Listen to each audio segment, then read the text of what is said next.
But yeah, I mean, so huge weekend at the major league level, right? Was it was it an all-star break for the minors too, or did they play throughout the week? I think they had a little bit of a break. The rookie league teams played throughout the week, but everyone was off till Friday, so it wasn't much going on this past week as far as like the full season teams. So. Yeah.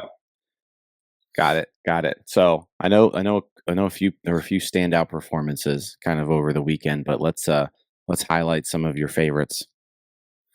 So like the obvious one would be like Thomas Harrington, another game, double digit strikeouts. The fastball was playing a lot. It looked a lot better somehow. It always looks generally good, but the velocity was up on it. He was mainly 92, 94 most of the game, but was able to dial it up to like 95 a few times, and you could tell like when he got the two strikes, like he would dial it up to the 95 and like it would just jump right out his hands, and hitters had like zero shot of making contact with it. It's not the hardest fastball that's in the system, obviously, but it moves with the best of them kind of thing. So he's able to have it play up in the zone, probably just as good as anyone else in the system. Obviously, like someone like Jared Jones gets the recognition and Paul schemes and stuff like that. But there's the thing. What is it? Alex Stump said that Harrington kind of taught Jared Jones his fastball grip, and fastball kind of took off from there. So you could see it. You watch Harrington pitch a couple times, you can see the carry on it, and the slider he was hitting for strikes too. It's just a really good performance. He's got things clicking right now in Double A. Didn't take him long to get going there. Yeah, absolutely not. In 6 innings, 3 hits, 1 run. He struck out 10. He didn't walk anybody. His last 2 outings, he's given up just 2 runs in 13 innings with 21 strikeouts and 2 walks. So, yeah, he's feeling it.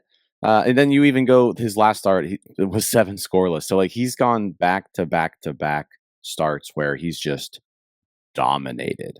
And I mean, he's always pitched pretty good at the level up to this point, but he is in a stretch right now where he's just absolutely he's just significantly better than the hitters that he's facing. Yeah, and the biggest thing that stands, obviously the strikeouts are really good, but like the walk rate is just insanely low right now. It's like last time I looked at it, was like 4% or something like that in Double A on it. 3.2% walk rate. Yeah, that's insane in Double A to be doing that. Yeah. I mean, you don't see numbers like that at all. No, was Ashcraft was putting up walk numbers and stuff like that too, and now like Harrington's just to be able to strike out double digits, is impressive in the minors, but to do that while showing the control and command that he's had, is super impressive too. So I was going to add, he has 6 games where he's given up 0 walks, and only 2 where he's given up more than 1, and they're each 2. Yeah, he's never had a start where he's had more than 2 walks. That was just twice. Yeah, it's incredible. I was gonna say, like he has me so excited because I mean, a lot of talk is like Bubba Chandler. A lot of talk was like Solometo earlier on in the season and such, obviously, but like he's just, man, he looks nasty. When Indy for him. Need to get. I said this last night on Twitter. You need to get him and Bubba Chandler up to AAA just because I want some of that pitch data that we'll get there. Yeah, I'm a big pitch data guy, so yeah, they're both very analytically friendly when it comes to that kind of stuff. So I very much look forward to seeing them in Indy just to get the numbers off of it. Well, that would be good too. I think Indy's lacking some like interesting prospects right now. Like they don't really. I mean, you can say Henry Davis and Peguero, right? But yeah, Ashcraft going up there, and then if Harrington and Chandler can join him, then all of a sudden that Indy. I think Mike Burrows is there. Yeah, I think Mike Burrows got his rehab got ended, so he'll be back in Indy this week. That's so good yeah. Too, all of a sudden, the rotation's pretty pretty interesting there. Yeah, because before there was like nothing there. Yeah. You're trying to like start Michael Plasmeyer like 5 times a week because he's like the only arm out there. So no longer the case. Nope. No, he's been impressive. His name getting thrown around in a lot of trade rumors and stuff right now too. Because if you are looking to land a more high profile player, Harrington's going to be a name that gets tossed around, and certainly not somebody that you want to see leave your organization. But at the same time, if you want to acquire good players, sometimes you have to give up good players. And Harrington has established himself as a pretty good prospect at this point. And I'm sure a lot of teams are going to, if they're selling and they're talking to the Pirates, Harrington's going to be involved in some talks in these next 2 weeks, I'm sure. Definitely. Personal favorite of mine when it comes to prospects there. So it'd be kind of hard to see him leave. But yeah, if you're trying to get a good bet for the major league team, he'd probably be right at the top of the wish list for a lot of teams right now. Was it he snuck into ESPN's top 100 like at the beginning of the year? I think Fangraphs had him like on a name to watch kind of thing for top 100. I think Pipeline just added Ashcraft, but like Noel and I were talking about the other day that Harrington's probably not too far behind him kind of thing at this point. So yeah. Okay, well, we're on Harrington watch. Hopefully, they figure out a way to keep him in the rotation while adding talent. But he is certainly someone where, if you are wanting to land a Jazz Chisholm type player, he may be someone who ends up going back to a team like that. But yeah, well, I don't know. All right, so Harrington. Who else we got on the pitching side? So I'm going to go all the way down to the complex for the next guy. And Xander Meeth had he talk about like pitchers that are kind of really putting it together down the thing. He has 6 straight games where he's completed 5 innings, which for a kid down in the complex, that's impressive. Most impressive thing, only 2 earned runs in those 6 starts total. So he's just been completely different level. 33 strikeouts in the 30 innings. The control thing will kind of like flare up on him here and there and stuff like that. I think with the arm slot he throws from, and also he's still just 19. That'll happen and stuff like that. Like if he's not walking a couple people, he's also hit some people too. So like the control kind of but like it does look like he's dialed the fastball down just a bit for like the sake of control. Like he's someone I've seen get up to like 97, 98 before. Like the last start, I think it was mainly like 93, 94 kind of thing. But like the control is better, and like if he's got to sacrifice some of the velo for now just to kind of reel things in, and then he start dialing it up later. Like that's wouldn't be the first time someone's done that kind of thing. Or maybe he's just trying to save the arm. Maybe they're looking to maybe pitch him deeper into the season than just the complex. But really good season for him. He started off a little slow, and it's just been the rapid improvement that we've seen from him this year. It's just been really impressive. I love Xander Meeth. Like he's been outstanding lately too. Like you said, like 6 straight games where one he got the win too. Like he's 6-0 in his last 6 starts. 5 innings, 0 runs. 5 innings, 0 runs. 5 innings, 0 earned runs. 5 innings, 1 earned. 5 innings, 1 earned. 5 innings, 0 earned. Like he's on a stretch right now where he's just, again, kind of like Harrington, where he's just showing that he's a lot better than these players. And I was following, if you kind of like the complex league in Bradenton, Eric Birdland, he goes to a lot of those Pirates complex league games in Baltimore too, because they're right there next to each other. But I think it was before the game even started on Friday, he was just like, took a picture of Xander Meeth, and he was like, well, when this guy's starting for the Pirates, you know that you're going to lose. Like he's just been outstanding. So And that was the case. Xander Meeth started. He gave up 0 runs and just completely dominated the Baltimore lineup. So, how much longer does a complex league have going? They only have like 1 or 2 weeks, right? Thursday's the last regular season game. They could have up to 2 more over the weekend, depending on the playoffs. I think they're tied with like the Red Sox complex team right now for first in their division. So there's a chance that they sneak into the playoffs. They've kind of slipped towards the last couple of weeks because they got off to a pretty good start at the beginning of the year, and it kind of seemed like they were just going to roll through. So yeah, but Thursday's the last guaranteed game. So they got 3 more games because they're off on Wednesdays. But yeah. Speaking of Eric, poor Eric with that, because he follows the O's and the Pirates and the Orioles play each other every Thursday, and those are the days that Meeth's in playing. So Meeth has only been pitching against the Orioles, so he's seen nothing but Xander Meeth for the last couple months on there, and it just hasn't gone well for them. I did, yeah. So out of his 11 starts, 1, 2, 3, 4, 5, 6 of them are against the Orioles. So. Yeah. No, he's been really good. Do you think they go to do you think he's done at the end of the complex league, or does he see some time with the Marauders?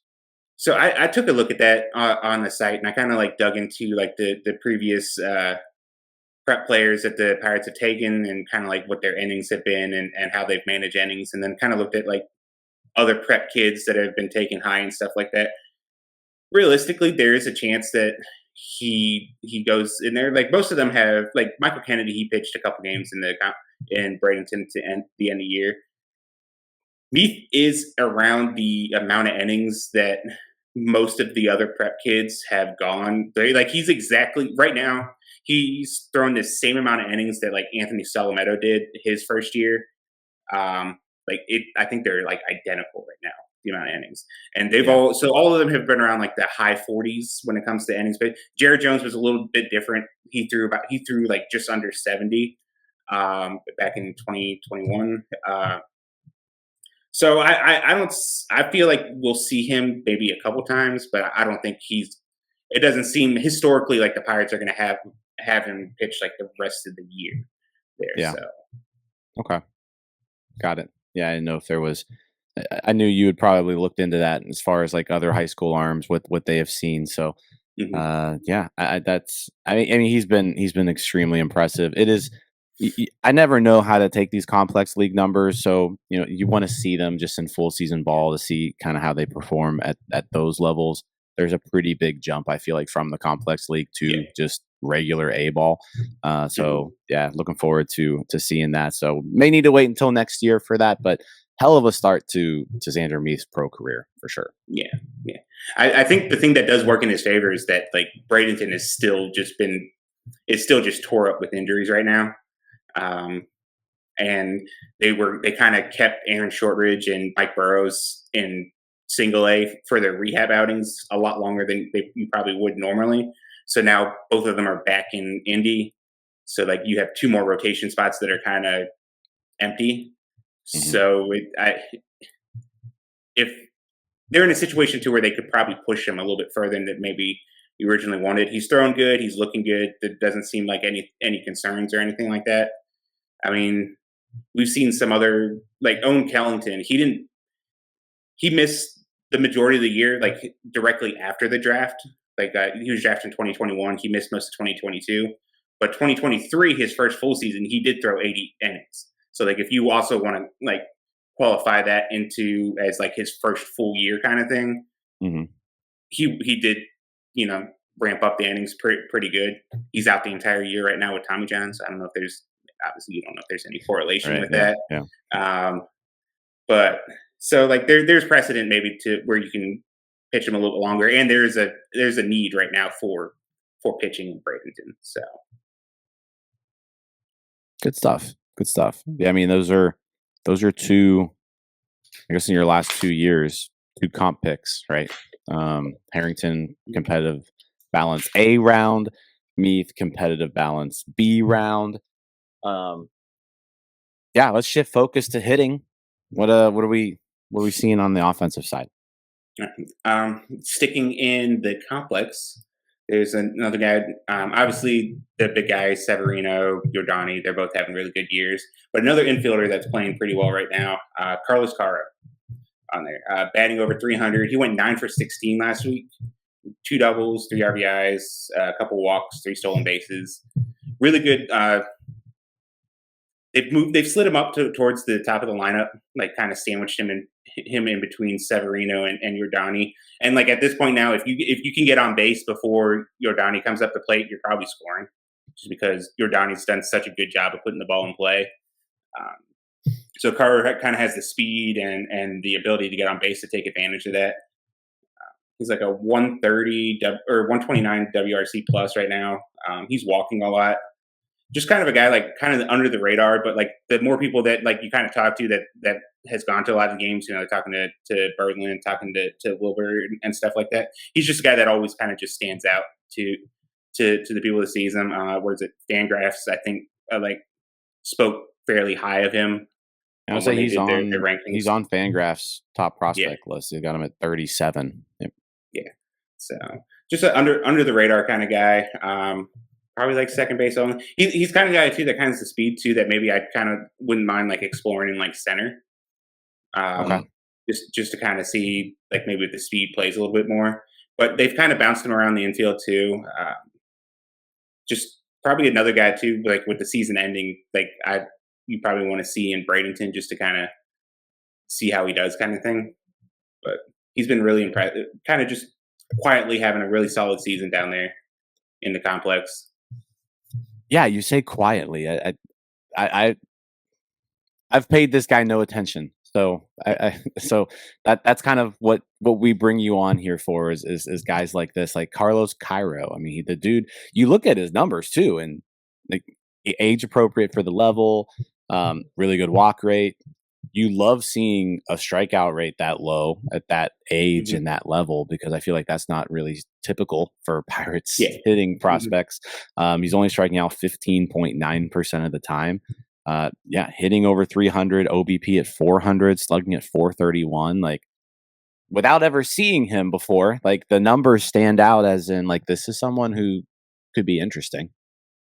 Yeah, he's just been a very solid player. Like I got my first look at him whenever I went down to Bradenton, and like you said, I didn't know much. I didn't know much about a lot of the guys coming up from the Dominican this year, and he's a guy who just immediately stood out. And like, okay, well, who's this guy here? And then like, just ever since I've been back, like Wilbur's had a lot of good things to say about him. Eric's had a lot of good things to say about him. Obviously, Fangraphs had a pretty nice write up on him. So. Yeah. Just a quiet guy to keep an eye on. Okay. Yeah. So back-to-back guys in the complex league. Let's bring us home. Who's number 4? I mean, we could go another guy in the complex league too on there. Luke Scherr. He was a rare undrafted prep kid. You don't see many. You go undrafted as a prep kid, you're probably just going to college. But he signed with the Pirates.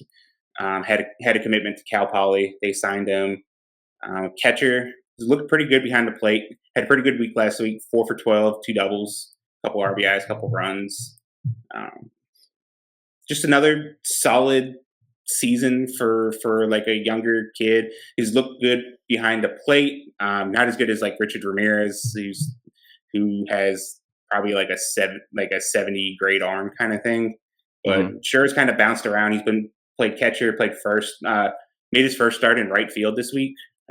Which would be interesting to kind of watch going forward. Another low strikeout, high walk rate at just 19. Hasn't shown too much power yet. He's like walked into a couple. So far, like I've seen him with a couple like exit velocities over 100.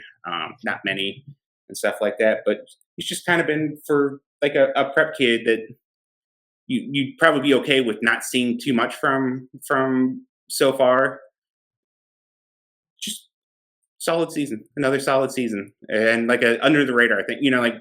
Like I said, Severino and Giordani, they take a lot of the headlines down there, or like Meeth and Matoma. There's not a lot of big name guys down there. So a lot of these other guys have kind of been able to go under the radar and have pretty solid years, and sure it's just kind of been, especially of late, it feels like he's just kind of been picking it up. Yeah, I mean, that's a completely under the radar guy. I don't even know how you spell that dude's name. Scherer, you say? Sure. SCH. SCH ERRER. ERRER. Okay, there we go. I'm like, who even is this dude? Right. Yeah, I mean, yeah, solid season. I mean, high school catchers always kind of scare me. I think that's probably the biggest variable position that exists. Yeah. Is a high school catcher, because you just have no idea what way they're going to go. But those guys are outside of shortstops. Those guys are, especially the high school ranks. They're probably like the next most flexible as far as like positional. Like you could probably bounce. Like you've seen some like move out to like the infield and stuff like that. John Lopez, he was like a 16th round pick last year. He's played some second base too last year or this year. He was a catcher in high school, but and Scherer's played first in the outfield now. So starting to get him out there and move him around a bit, which is good. Been able to keep him in the lineup then. Yeah, he's played 3 different positions this season. So moving around a little bit. Lots of first base, lots of catcher. Yeah. Good stuff. Real quick before you leave here, how are the draft signings going? Are we getting some players pumping into the system? And with the complex league being over, or are we even going to see any of these guys this year? I think you'll see some. I think you'll see a lot of more because like with the college season ending earlier now, or like with the draft later or something like that, some of the draft eligible players have actually been able to play in like the Cape Cod League. So they're actually like stretched out and like warmed up. So we'll see some of those. Bradenton will probably definitely take a couple of them that are ready to go. So I think Josh Hartle, he pitched in the Cape League. So maybe there's an off chance that we see him at this point. The Pirates have not signed anyone as of yet, as of that I know, which is interesting because the Cardinals have signed everyone that they're going to already. I think they came out like there's their 16th round pick isn't going to sign, and he's going to college or something like that. Other than that, everyone else they have signed. And the Braves have made quite a few signings and stuff like that. I think there's been a couple teams who have signed in between like 5 to 10 like undrafted guys already too. And the Pirates have nothing. The Pirates have nobody yet as of now. So maybe I think we'll see some of them. I think more hitters probably, just because those are kind of easier to integrate into things. Obviously, that'll be interesting because the complex have a lot of hitters too that you kind of want to get up into Bradenton. So we may not see a lot of them into games, but like they'll have like scrimmages and stuff like that with like other teams and with themselves down in the complex and stuff like that too. So you think we'll see Connor Griffin on the Marauders? I mean, Tamar played for the Marauders a little bit after getting drafted. So I think there's a shot. I think everyone would like to see that. I'd like to see him get some playing time. I think with some of the questions initially about like the hit tool and stuff like that, probably would have to be more patient than we were with Tamar. And Tamar actually came in and he got rolling pretty quickly once he hit Bradenton. I think if Griffin were to play, we'd definitely see the flashes, but there may be a little more patience initially with him, kind of thing. But, cool stuff. So, anything else, Donardo? No. Awesome stuff. Well, we appreciate you as always, Murph. Appreciate you, Murphy. Awesome coverage of the draft from Bucs On Deck. If you're looking for more in-depth analysis on everything that went down last week, Bucs On Deck is the place to check out. Podcast coming out tomorrow, Bucs On Deck podcast. Make sure you check that out. It's a weekly show with Murphy and Nola. So yeah, if you're into the system and the prospects and the minor leagues, like I said, everything going on there, you all do a great job of really going in detail there, and we appreciate you taking some time out of your Monday to fill our listeners in. Of course, man. I appreciate you guys having me on. Yeah. All right. Same. Thanks a lot, man. All right, no problem. Have a good one.